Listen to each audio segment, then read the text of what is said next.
Tribuners, lagi-lagi Provinsi Kalimantan Tengah kembali dihadapkan dengan bencana kebakaran hutan dan lahan. Adapun lokasi yang terbakar kebanyakan terjadi di lahan gambut yang mengering. Di Palangkaraya misalnya pada Jumat 16 Agustus, BPBD Kota Palangkaraya menangani tanah gambut yang terbakar di Jalan Manduhara Ujung, Kelurahan Kereng, Bangkirai, Sebanggau. Terkait hal tersebut, informasi selengkapnya akan disampaikan langsung oleh rekan wartawan Tribun Kalteng. Ahmad Supriyandi, silakan untuk laporan lengkapnya. Ya, baik. Terima kasih Adila. Selamat siang, Tribuners dimanapun Anda berada. Betul bahwa dapat saya laporkan lagi-lagi Provinsi Kalimantan Tengah ini kembali dihadapkan dengan bencana kebakaran hutan dan lahan. Lokasi yang terbakar kebanyakan terjadi di lahan gambut yang mengering.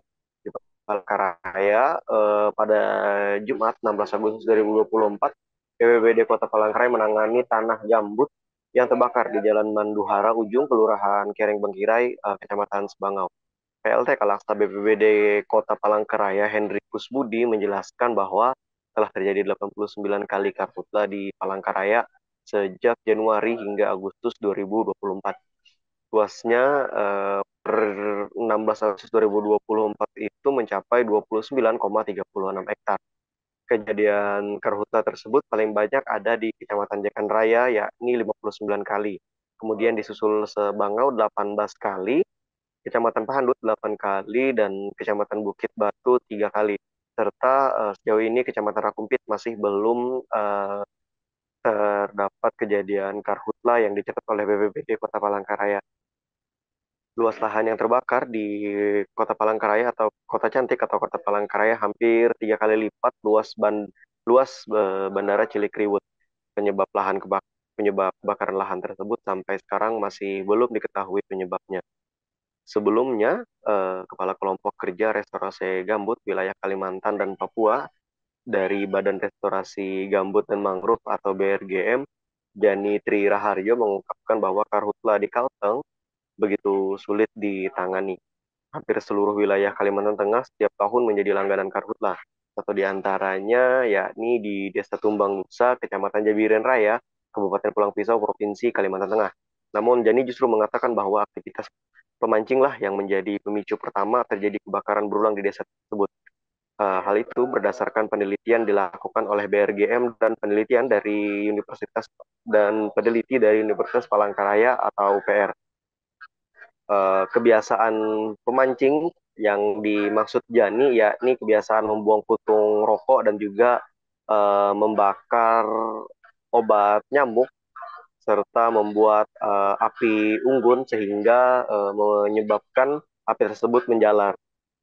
Dia menganggap bahwa kebiasaan memancing oleh beberapa oknum tersebut kemudian menyebabkan kelalaian karena setelah memancing api dibiarkan menyala tanpa pemadaban sehingga menjadi pemicu kebakaran. Ditambah lagi posisi desa yang memiliki banyak pintu masuk baik melalui darat dan air sehingga menyebabkan semakin sulit mengidentifikasi pelaku pemicu titik api tersebut. Peningkatan kesadaran kepada masyarakat terkait kondisi lahan gambut yang mudah terbakar menjadi sangat penting, kata Jani. Mengingat bahwa budaya memancing ini merupakan salah satu budaya masyarakat yang sulit untuk dilepaskan.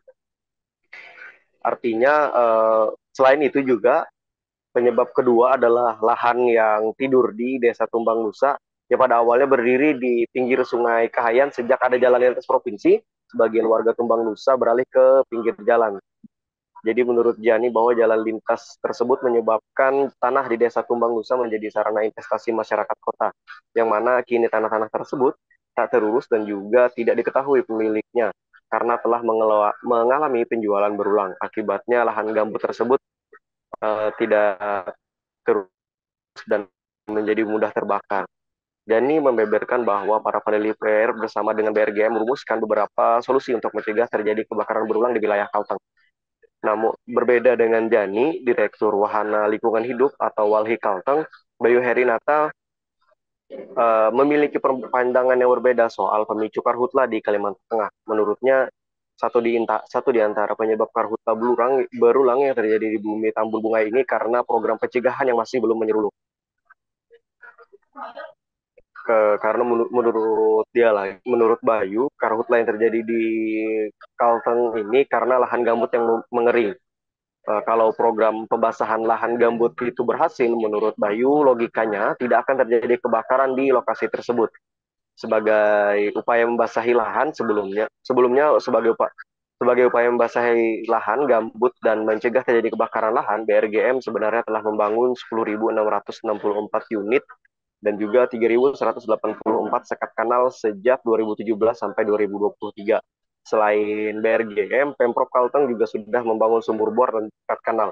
Tujuannya yaitu untuk membasahi lahan gambut dan mencegah terjadi kebakaran hutan dan lahan di Kalimantan Tengah. Namun nyatanya di Kalteng masih sering terjadi kebakaran, bahkan berulang di lokasi yang sama. Menurut Bayu, program pencegahan karhutla lah yang perlu dievaluasi. Dan rasanya, kata Bayu, tidak masuk akal kalau pemicunya hanya putung rokok, kemudian juga menyalahkan pemancing yang membakar api unggun. Karena kalau pembasahan lahan gambut itu berhasil, menurut Bayu, putung rokok tidak akan berhasil. Dan Bayu juga meyakini bahwa program sumur bor dan sekat kanal berjalan optimal dan radius pembasahan lahan gambut lebih luas, mestinya karhutla bisa diminimalisir, bahkan bisa dicegah. Baik, Tribuners, dan juga mungkin itu yang bisa saya laporkan. Saya kembalikan ke Adila dan juga rekan-rekan di studio. Baik, terima kasih untuk informasi lengkapnya. Silakan bertugas kembali. Download Tribun X sekarang. Menghadirkan lokal menjadi Indonesia.